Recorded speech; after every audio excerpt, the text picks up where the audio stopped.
2.5 वर्ष के हैं गोपाल जी, और 2.5 वर्ष के ठाकुर जी अपने कोई खिलौना से खेल रहे हैं। यशोदा मैया दही मथ रही है, और जैसे ही ठाकुर जी ने सुनी कोई आम ले लो, कोई आम ले लो, नन्हे से गोपाल जी तुरंत उठ करके गए और छम छम करते मैया के पास जाके बोले, मैया मैं आम खाऊंगा, मैं तो आम ही खाऊंगा।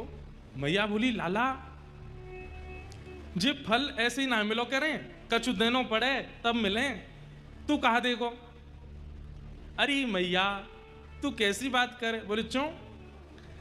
तेरो लाला इतनो मलूक है, मैं जोर ते हंस जाऊं तो सामने वाले मांग वही भूल जाएं। मैया मैं तो जाए करके हंस जाऊंगा, 2 दतुइयां दिख जाएंगी, सोई फलवारी कछु ना मांगेगी। मैया बोली, कहां से सीखे आयो? कौन ने बताई तू मलूक है?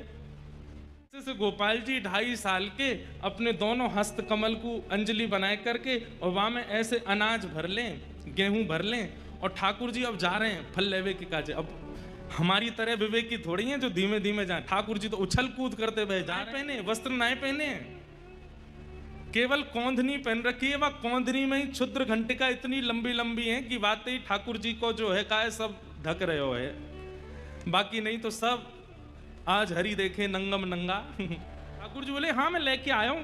और जैसी अंजलि आगे करी, सबरे अनाज गिर गए, एक अन्न को दानो पड़ो बस। ठाकुर जी कह रहे, जे बच्चो है। अरे सबरे गोपी गिर गए रास्ता में, अब तुम याते जितनो मिल जाए उतनो दे दो। एक अन्न को दानो है, और बाकू ठाकुर जी कह रहे हैं कि याते जितनो मिल जाएगो आम उतने दे दो। गोपी के नेत्र सजल हो गए, वो तो मुख कांति देख रही है, ठाकुर जी की मधुर बैन सुन रही है, नेत्रों में ही उसकी स्थिति है। गोपी बोली, अच्छा या के बदले जितनों मिलेगा उतना दे दूं? बोले, हाँ दे दो। गोपी ने कही, लाओ दो। जैसे गोपी ने हाथ कियो, ठाकुर जी ने एक अन्न को दानो वा के हाथ में दियो, गोपी ने संभाल करके धर लियो।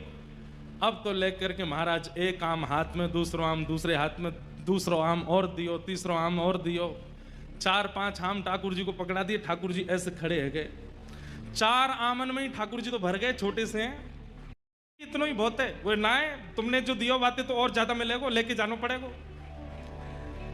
ठाकुर जी बोले, अब कैसे देगी? तो गोपी अपनी एक चुनरी उतार करके ठाकुर जी की कमर पे बांधे, और वह कमर में कस के बांधी वही चुनरी में एक आम यहाँ खोस दियो, एक आगे खोस दियो, पीछे खोस दियो, ऐसे करके चारों तरफ आम खोस दिए कमर पे। आज ठाकुर जी ने आम की कौंधनी पहनी है, आम की कौंधनी पहन रखी है।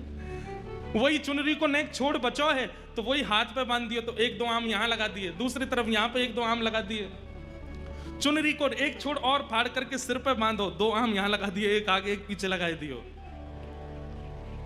ठाकुर जी बोले, अब तो मैं गिर जाऊंगा, इतना भारी है गए हो। गोपी बोली, अब जाओ। अब ठाकुर जी ने ऐसे आम भर रखे हैं, सिर पे भी आम लग रहे हैं, यहाँ पे वो आम फंसे हुए हैं, यहाँ पे वो आम लगे। अब ठाकुर जी जब चले तो ऐसे चल रहे हैं कोई गिर नहीं जाए। कहीं कहीं कोई आम ज्यादा दब गया तो वहां में ते रस निकल करके आ रहा हो, वो ठाकुर जी को स्नान करा रहा है।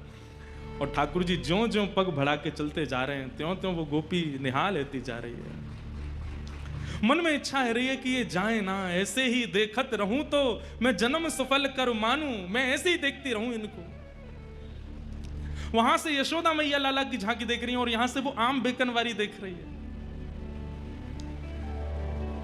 ठाकुर जी की छवि देख करके निहाल है गई, और जैसे ही सिर पर आम की टोकरी लेकर के निकली है, पहले तो कह रही आम ले लो, लेकिन अब रास्ता में कहती जा रही है, अरे कोई गोपाल ले लो, अरे कोई गोविंद ले लो, अरे कोई घनश्याम ले लो, अरे कोई लाला ले लो, अरे कोई कृष्ण ले लो। कृष्ण गोविंद गोपाल मधुसूदन मुरारी कहती हुई जा रही है। आहा, वह एक अन्न के दाने को बार बार शीश से लगावे, नेत्रन से अश्रुपात है रहे हैं। बहाने बना बना करके रोज जावे नंद भवन के सामने, और ठाकुर जी रोज वहां से कछु खरीदवे जावे।